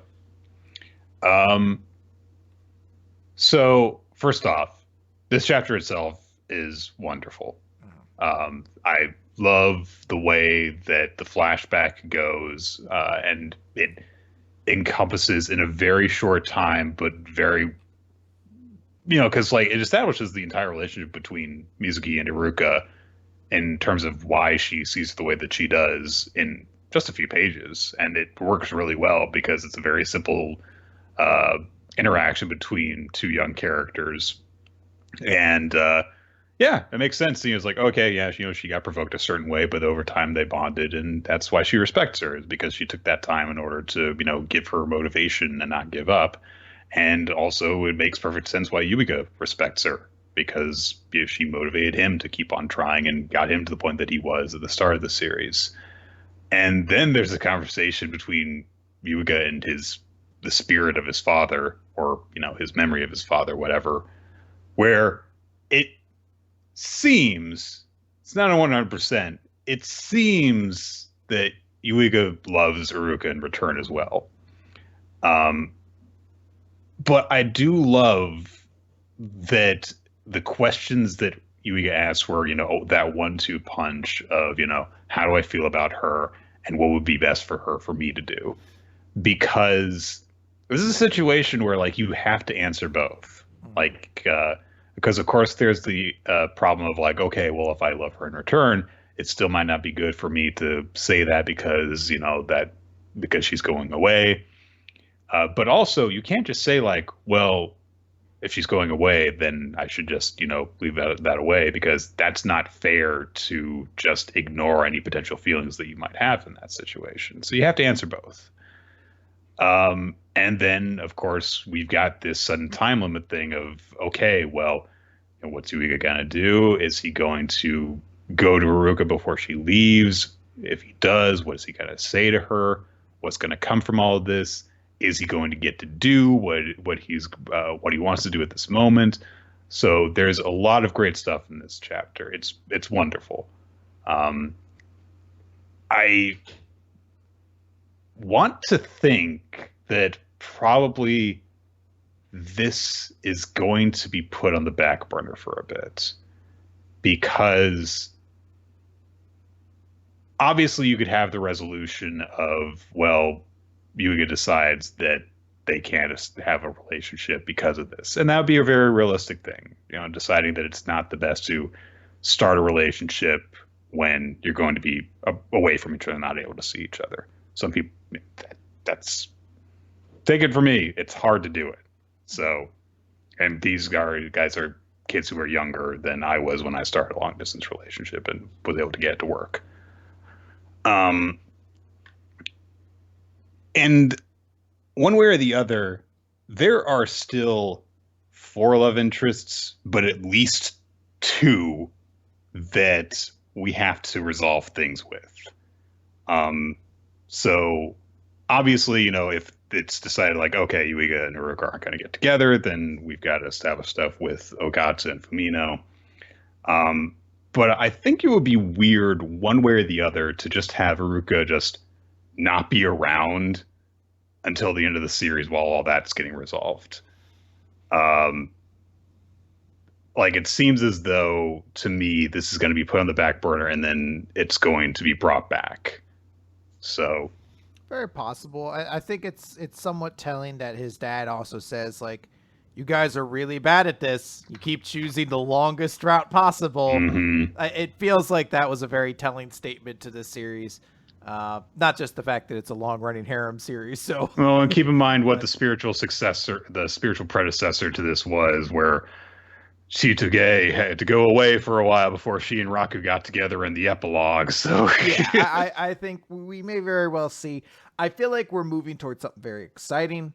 I like that we have this big chapter where the hero kind of admits that they have these feelings, but still within this context of, but what does that necessarily mean for the person I have feelings for? Is like, what's going to be the best thing for them? And I think it's just really exciting to be like, what are we going to do next? How are we going to go? As you mentioned, there's still like 2 to 3 other love interests that still need to have some resolution of some kind, most likely. Although it would be kind of fucked if Yuiga gets to the airport or whatever, and he's like, I love you. I just want to let you know, I only see you as a friend. Goodbye. Or he's like, I love you, and then the next 2 chapters is him. Or we just get an epilogue, and the other 2 have like married out to like, I never really got over you, Yuiga. I really wish I had made my move sooner. You just like cut around, and there's like, Kirisu's, teaching, and she's got a new hold on life. Then there's, Asumi's like, oh, that Kohai of mine. You didn't ever think how things could have been if we had, that would be ridiculous. Then there's Ogata, and she's like, I have retreated emotionally. I am a robot now. And then there's just like a grave that says, here lies Fumino Furuhashi. I was going to say she became like a super villain, but it's so darker and funny here. She's dead. What even happened? And there's just like a mark on the bottom of the gravestone. I told her she wasn't any good at science. Her father. You take one last moment to shit on her. Let's get into Dr. Stone, because I'm glad that we took the time to talk about that, but we've got to kind of step on the gas a little bit for these last several chapters. Dr. Stone, it's where's the fucking chapter title? It's somewhere in here. Z equals 138. End of part 3. That's why. It's because it's a big arc ending chapter. It's all the way at the end. Senku awakens Chrome. Chrome and he celebrate briefly because they're like, all right, yeah, we did it, and we've got to revive everyone. But Senku establishes, well, but we've got to make sure that we, revive people in the proper order. Otherwise, we're going to starve. It's not really a problem. It happens in a montage. It is an interesting kind of little thing where they're like, well, we need to know where the food is, so we'll revive Amaryllis. It's like, well, I guess that makes sense. She would know where all the supplies are kept. So yeah. Also, it is kind of cool that they revive Francois as one of the first several people because, like, oh, haven't seen them in a while. So yeah, they're reviving people. As they're going about their work, Chrome brings up that, Ruri just kind of like contacted you out of the blue, though. Like, I don't think that she would have just, done it to check on you. So there's probably something else that's actually going on.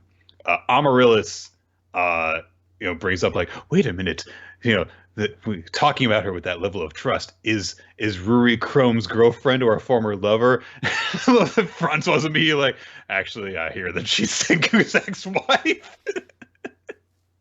That plot point that was established and resolved in a single chapter. And Taiju's like, wait, what? You got hitched? No, we're divorced. What? Yeah, I like how like half the chapter can be summed up with Senku like doing the finger in the ear thing. Like, yeah, no, it happened. Whatever. Also, Francois is dressed, even though they're in just leaves, in a very unisex fashion. So nice attention to detail there. The place has kind of been wrecked because of the Kingdom of Petrification, had the Perseus under their control. But things are looking good because, they've got the petrification device, they've got the Perseus back. They're, all right, we're all good to go. People are getting awakened. Taiju brings up people that were, thrown overboard or fell overboard after they were petrified. So, Yo is awakened. He also brings up Kirisame, and Magma's like, I'm a killer. And they're like, no, don't stop murdering people. But Senku just wakes her up right away. And he's like, Ibarra fooled her. And that's it. That's all he says. And he just walks off. And Kirisame is just kind of left to be pouty, basically. She's asks if Senku has a reason for having revived her. And he's like, yes, because of course he does. That's how he operates. And he's like, where are the statues that were on top of the tower? They then awaken Ginro, and he's fine from his wound earlier. Kohaku is there to greet him as they're both awake now, and she's glad, of course, that he's alive. He goes to embrace her, and then he sees her boobs and goes to embrace her, and so she pounds him on the head. So, you're the worst, Ginro. Thank God you're alive. Then, bizarre for Dr. Stoneway, Kohaku turns to Senku, and there is like a more than full page thread of her fucking hugging him. And it's just weird that this, like, wow, okay. Amaryllis is like, oh my gosh, does she love him too? And I do like again right there to say like, no, not really. But Amaryllis says, oh, actually, it's not Amaryllis turning away. It's Kirisame who thinks that because she thinks that they're lovers from the deception way back when. But Amaryllis is like, no, it's not that kind of hug. This is a very, Hiruma and Momori kind of relationship between the two anyway. But it's also very clearly a bit of a ship tease because this is how Inagaki writes series. Like, yeah, I've got these, 2 or 3 very clearly established couples, and you're never going to see them get together. It's always going to be ambiguous. That is how I do. Eat shit, nerds. You're going to get a couple ship teases you're going to fucking like, and that's it. It's a very sweet little image anyway. But anyhow, everyone's celebrating because things are going well. They get their comm station all patched up, and so they're able to actually get in contact with Ruri and have a proper conversation. And she says, well, you've been sending us an odd message. But it kept on getting cut off by another stronger one. And they're like, oh my gosh, is it the Y man? And they say it's not Morse code this time, it's a person's voice. And the voice says, 12,800,000 meters, 1 second. And when I first read this, I literally just like, but immediately they're like, "Oh yeah," Sick is just like, "Yeah, just keep it away from the speaker, and we're good. But make sure you keep it away from the speaker because, of course, it was established that it's proximity to the device that actually triggers it." So everyone's like, "Wow, so this guy wants to kill us," and Gen says, "Why 12,800,000 meters? That's a very specific number." And Senku says, "That's the diameter of the Earth." But then Ukiyo says, "Well, there's that, but there's also a bigger problem." And Senku's like, "Yeah." And Ukiyo says, "That's your voice, Senku." Bum, bum, bum, bum, bum, bum, bum, bum, bum. Dramatic reverb. So this is a very big, like, what the fuck is going on then? Kind of thing. This better not be that side arc story, the robot's the villain thing. But great chapter. Nice to see everyone coming together again. And hey, we won. Good job, everybody.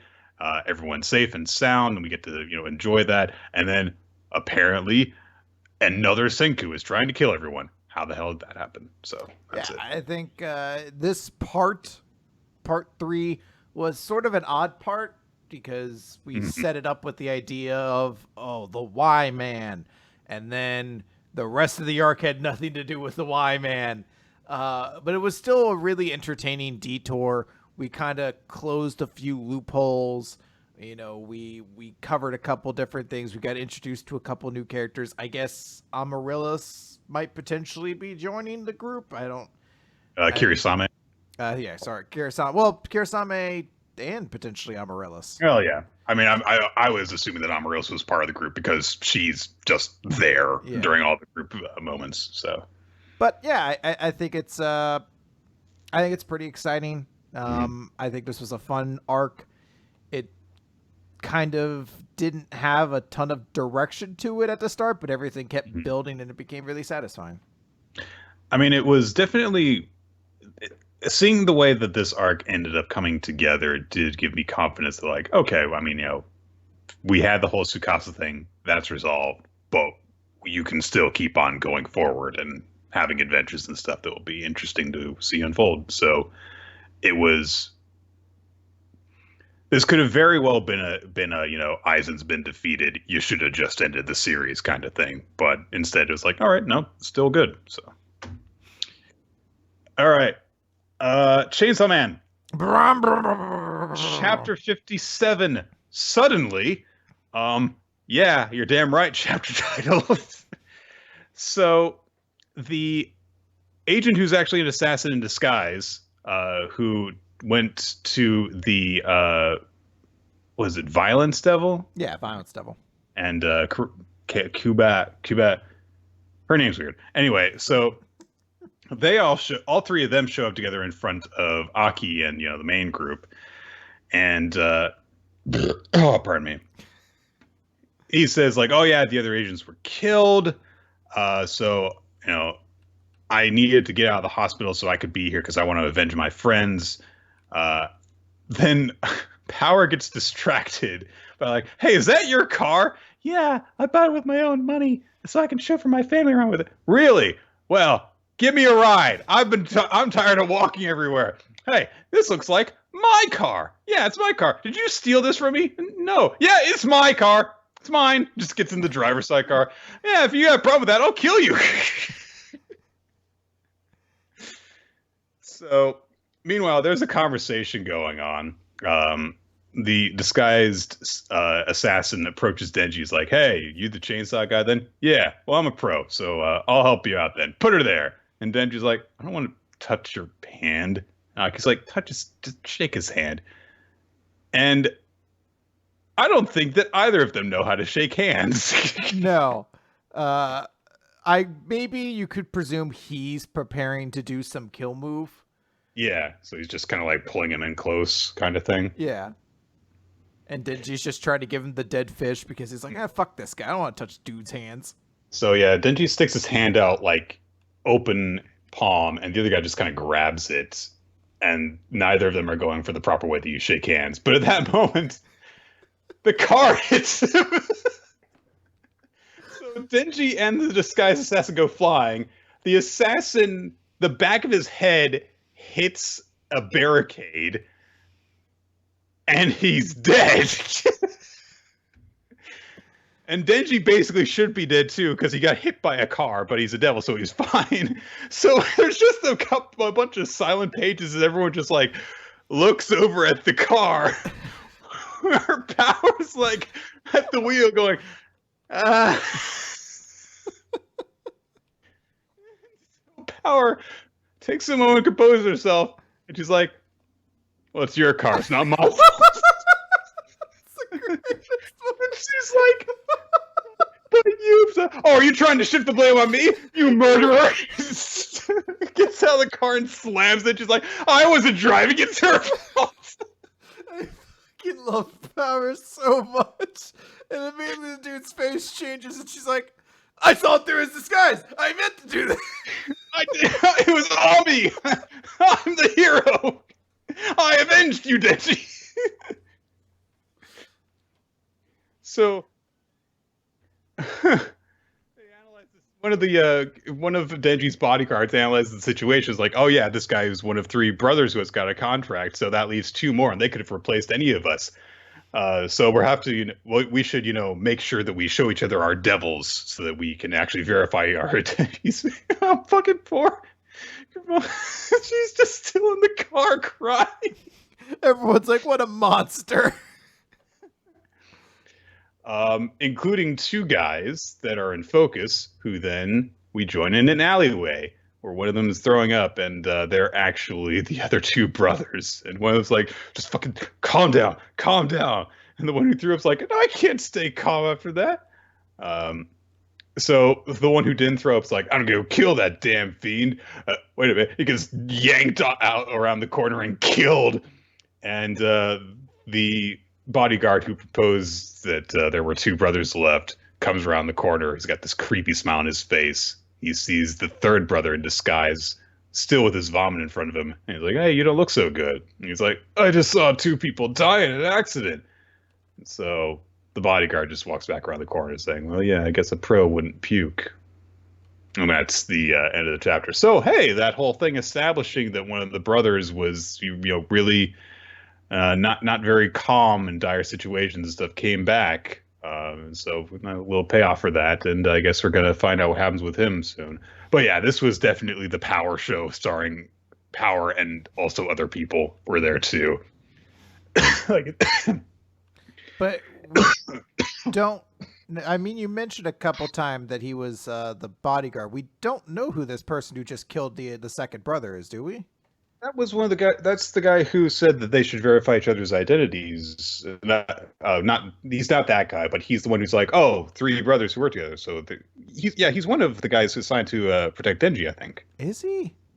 I think so. I'm just trying to see. Oh, I guess he is. Oh. All right, yeah, the stupid song, like the earring shit. But all right. So only that glasses guy has really been established, but there are others there too. Okay, so. I had no idea who this dude was supposed to be at the end. So I was like, oh, this must be another assassin or something like that. Yeah. So the thing with Power starts off kind of amusing, and then just she solves the problem by accident and takes credit for it. I love Power. She's so good. All right, let's move on. 7 Deadly Sins, real quick. Chapter 341, Kath Palug. So basically, Gowther dresses everybody down when they're like, "Well, how could Merlin do this?" And he's like, well, I think Merlin's kind of had something that she's wanted to do since the beginning, like all of us, but hers was one that if she felt like if she told anybody about it, they would have said, but that power is too dangerous. And immediately King's like, but the power is too dangerous. And he's like, there's like, any power can be dangerous depending on how it's used. And she saved us so many times. And both make good points, honestly. And everyone's like, but you know, she couldn't really, like, she's doing a lot. And he's like, look, I'm not siding with anybody here. It's just, I consider you all equally precious teammates. And I think we should still try to consider Merlin one of us. So Melodious like, all right, well, we can't let chaos go unchecked. We have to like get it under control. Merlin's fighting Keith Plug or whatever. It looks like she's gonna get killed, and then Melodious and the team show up and save her. And they're like, hey, you know what? It's not just two. It's all of us. We're all here for you. And you know what? If this is you, you're gonna have to take some responsibility for resurrecting chaos. So you have to devote your life to protecting and guiding Arthur. And she's like, well, you came all the way to tell me that? And he's like, well, one more thing. We also bear responsibility for forgiving your foolishness. So let us protect you. Deal? So the 7 deadly sins are back together. Except for Escanor, who's still dead. Yeah, well, hey, what are you gonna do? You can't win them all. Yeah. This is a weird kind of development. I was saying over the last couple of weeks that, like, well, it seems like we're going to get an arc out of this. But they keep, every time Kapalug shows up, it's just like, well, he's instantly dead. So it's like, well, I guess to have an arc, you need, like, a continuing threat. And they haven't really, I mean, obviously the power of chaos itself is dangerous. And there will presumably be people wanting to come and get it. But we haven't really actually seemingly established an actual villain that doesn't get killed immediately. So. I want the next chapter is the final chapter of the series. We get to the next chapter and they're just like, well, we handled chaos, so good day, everybody. Lived in happiness. 7 deadly sins, hurrah! and then like, somehow Melodious throws his hand up, and I don't know how it would happen, but you just start hearing "Don't You Forget About Me" playing no matter where you are. One of them, someone holds up a boom box. Yeah, in your house, fucking someone shows up and they'll play it. All right. Let's move on. I can sum up the Promised Neverland chapter 166 very easily. We're not trapped in here with you. You're trapped in here with us. They infiltrated Gray's field house. They got the kids away from their immediate bodyguards. But Rotary is like, well, that's fine. We let them in here so that we could capture them all. Seal all the exits. Wait a minute. They're not going for the exits. And Emma reveals that their plan is actually to just take over Gray's field house on the inside and basically fortify it. So that's the chapter. I don't really have a whole lot to say about it, honestly. It's sad because this is the chapter where they see Mom again, and all of them are like, Mom! And immediately they're like, all right, let's go. And like, it doesn't feel big at all. It's really sad. This is one of the things about the kind of like the series that the Promised Neverland became around the time that, you know, the Goldie Pond stuff was happening. It's like, we gotta shoot stuff, and it's like, this used to be about like careful planning and, you know, plans on top of plans and deception and stuff, and now it's just like, we got guns, we gotta kill demons. And the final panel of the chapter is Emma posing in a really unnatural way with her gun. We're just like, ugh! I've seen guns before in my life. So yeah. Let's talk about Black Clover then, page 239. Budding of Yggdrasil, or Yggdrasil. I call it Yggdrasil because I played Tales of Symphonia like a goddamn monster, and that's how they pronounced it there, but everyone says it's Yggdrasil, so fuck you. I don't know which one's right. Fucking Sylph's disappearing and fading away because Yuno's actually dying. And it's pretty horrifying, actually. And I don't know what his name was. Mitchie? Something like that. He's like, Master Yuno. So it was my favorite joke back in the day when the Spirit Squad came around. They're like, Nikki, Danny, Becky, Mitch! And I really wanted Mitchie. Like, Mitchie! It was really weird. Everyone got the E except for him. And they didn't use him at the end, so it wasn't like Nicky, Dicky, Tricky, Sticky, turns out Mitch, or something like that. Turns out some of the members of the Spirit Squad were better wrestlers than others. So he's like, no, you can't die. But then a little like sproutling sprouts out of the ground, and it grows into a big tree, and it grabs all the members of the Golden Dawn.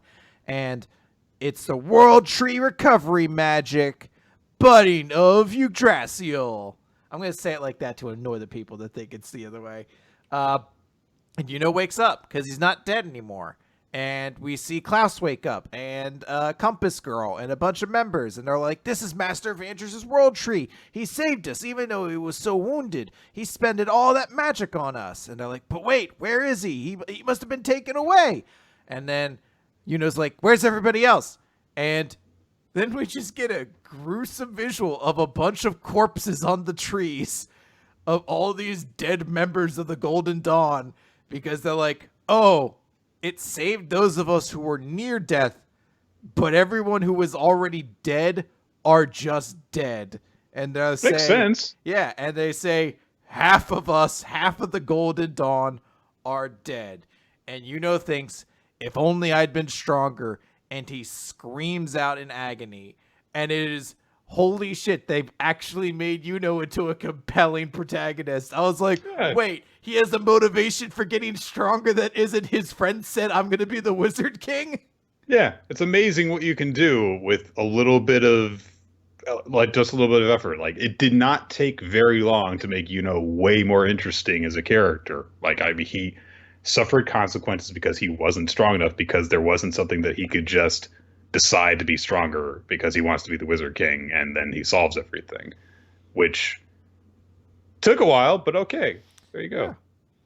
Yeah. It's very satisfying. The last 2 pages, or I guess 4 pages, are devoted to the other 2 members of the Dark Triad, and a couple other people are going after the Heart Kingdom. Yeah, I think that was it. The kingdom, Laura Pacheco, they're going. Everyone.